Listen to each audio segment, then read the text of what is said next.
Halo semuanya, welcome back to my channel. Di video kali ini, saya akan menjelaskan hal menarik apa saja yang akan kita pelajari di bidang ilmu bahasa. Salah satunya adalah saat membahas mengenai masalah makna akan suatu kata ataupun kalimat. Di dalam cabang ilmu tersebut terdapat istilah denotasi dan konotasi yang memiliki arti berbeda saat dilihat lebih dalam. Nah, apa ya itu konotasi? Simak penjelasan berikut ya teman-teman.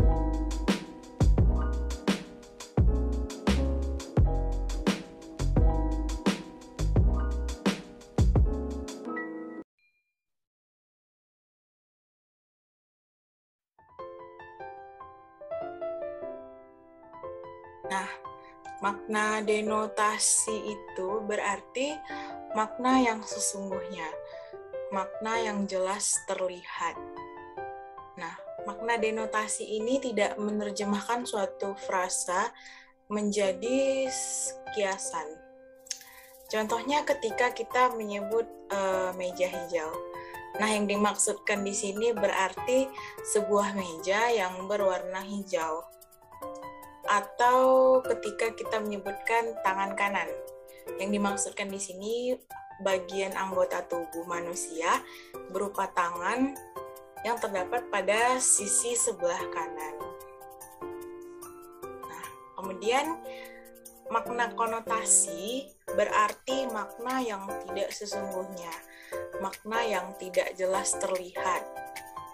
Nah, makna konotasi ini menerjemahkan suatu frasa menjadi kiasan, yang artinya belum tentu seperti apa yang kita lihat gitu. Contohnya ketika kita menyebut meja hijau. Yang dimaksudkan secara kias di sini adalah pengadilan, di mana meja para hakim adalah meja yang ditutupi taplak hijau, tapi frasa meja hijau diterjemahkan sebagai badan pengadilan. Atau ketika kita menyebut tangan kanan, yang dimaksudkan secara kias di sini adalah seseorang yang menjadi kepercayaan atau orang kepercayaan. Nah, seperti di sini contohnya, makna konotasinya adalah kutu buku atau orang yang suka membaca buku gitu. Kemudian makna denotasinya memang makna yang sebenarnya gitu, buku. Kemudian ada kata yang bermakna konotasi yang sering kita jumpai di kehidupan sehari-hari ataupun di kehidupan bermasyarakat. Nah, di sini ada bunga. Nelly terkenal sebagai bunga desa di kampungnya. Nah, di sini itu yang dimaksudkan secara kias adalah bunga itu gadis cantik. Jadi, Nelly terkenal sebagai gadis tercantik di kampungnya. Kemudian ada tunas. Pemuda sebagai tunas bangsa harus rajin belajar. Yang dimaksudkan secara kias di sini adalah tunas itu generasi penerus. Jadi pemuda sebagai generasi penerus harus rajin belajar. Kemudian kata gugur. Banyak orang yang gugur akibat pandemi COVID-19. Yang dimaksudkan secara kias di sini adalah meninggal. Jadi banyak orang yang meninggal akibat pandemi COVID-19. Kemudian ada kata duduk. Pejabat duduk di kursi jabatan selama 5 tahun. Yang dimaksudkan secara kias di sini adalah duduk itu berarti menempati posisi, menempati jabatan.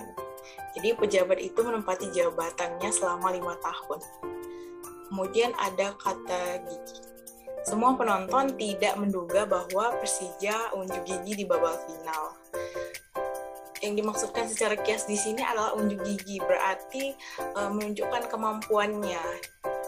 Jadi klub sepak bola Persija itu menunjukkan kemampuannya di babak final.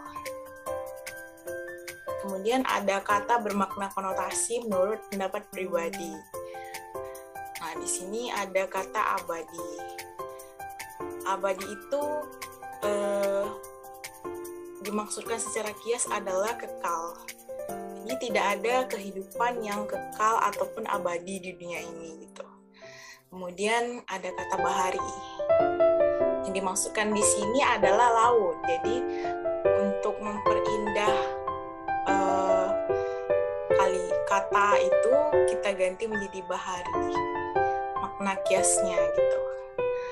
Kemudian ada fata morgana. Yang dimaksudkan secara kias di sini itu adalah hayal.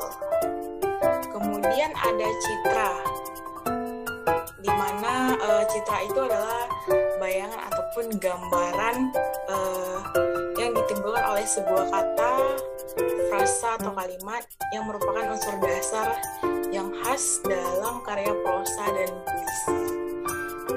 Nah, kemudian kita lanjutkan kepada frasa.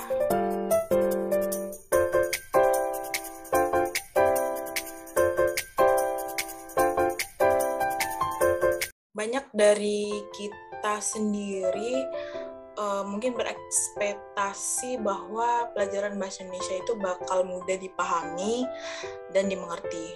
Mungkin kalian mikirnya kayak kita jarang ya pakai frasa dalam berkomunikasi pakai bahasa Indonesia gitu. Kalau menggunakan frasa di kehidupan sehari-hari emang jarang gitu ya guys. Tapi penerapan materi jenis frasa di keseharian kita itu sebenarnya udah sering banget. Itulah kenapa memahami penggunaan konsep frasa dalam penggunaan bahasa Indonesia itu penting. Selain kita sering pakai, selama kita sehari-hari pakai bahasa Indonesia, penggunaan frasa juga dapat memberikan berbagai jenis makna, termasuk makna yang terselubung gitu. Lumayan kan buat nerapin status di Facebook ataupun caption kalian di Instagram. Jadi captionnya itu bisa dalam maknanya. Nah, untuk menggunakan dan menerapkan frasa dengan baik, kita perlu mengetahui sebelumnya pengertian frasa itu apa sih. Jadi, frasa itu didefinisikan sebagai satu kesatuan yang berupa gabungan dua kata atau lebih yang bersifat non-predikatif atau tidak memiliki predikat dan memiliki satu makna gramatikal atau makna yang dapat berubah-ubah. Nah, kemudian ada jenis-jenis frasa berdasarkan makna yang terkandungnya. Yang pertama ada frasa biasa. Nah, frasa biasa ini merupakan jenis frasa yang memiliki makna yang sebenarnya. Contoh, adik membeli sayur kangkung. Kemudian yang kedua ada frasa ambigu. Frasa ambigu ini jenis frasa yang memiliki makna ganda atau makna lain, tergantung penggunaannya dalam kalimat. Contohnya, panjang tangan, kambing hitam. Kemudian ada yang terakhir, frasa idiomatik. Frasa idiomatik ini berkebalikan dengan frasa biasa. Frasa idiomatik merupakan jenis frasa yang memiliki makna bukan sebenarnya atau makna lain.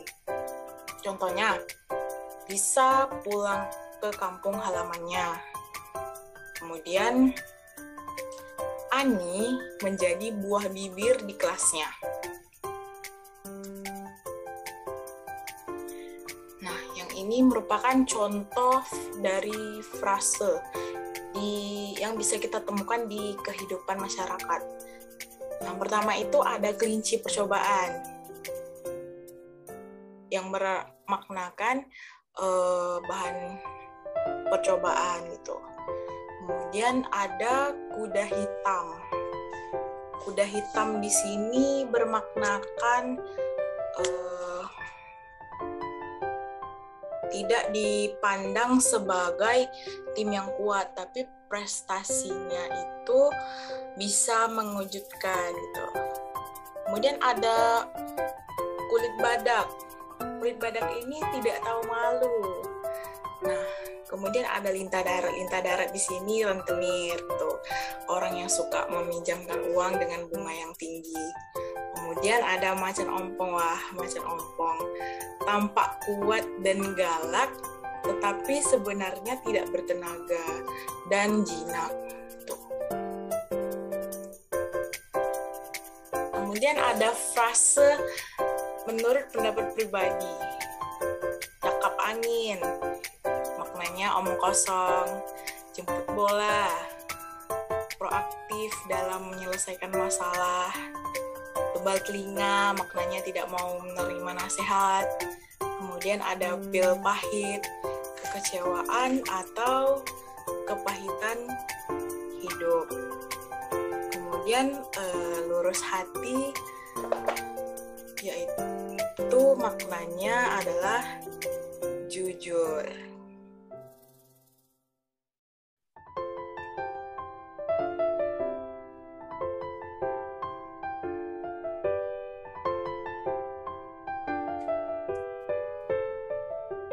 Nah, pemahaman akan kedua makna tersebut juga memiliki beragam manfaat di kehidupan nyata. Proses komunikasi yang dilakukan antara dua orang atau lebih dapat terjalin dengan baik apabila kita memperhatikan makna kalimat di balik percakapan kita tersebut. Beragam karya juga, maupun dalam bentuk tulisan ataupun yang karya sastra lainnya, juga terlihat akan lebih menarik apabila kita memasukkan salah satu makna tersebut, apalagi makna konotasi. Karena biasanya makna konotasi itu dipakai dalam karya sastra, prosa, dan puisi.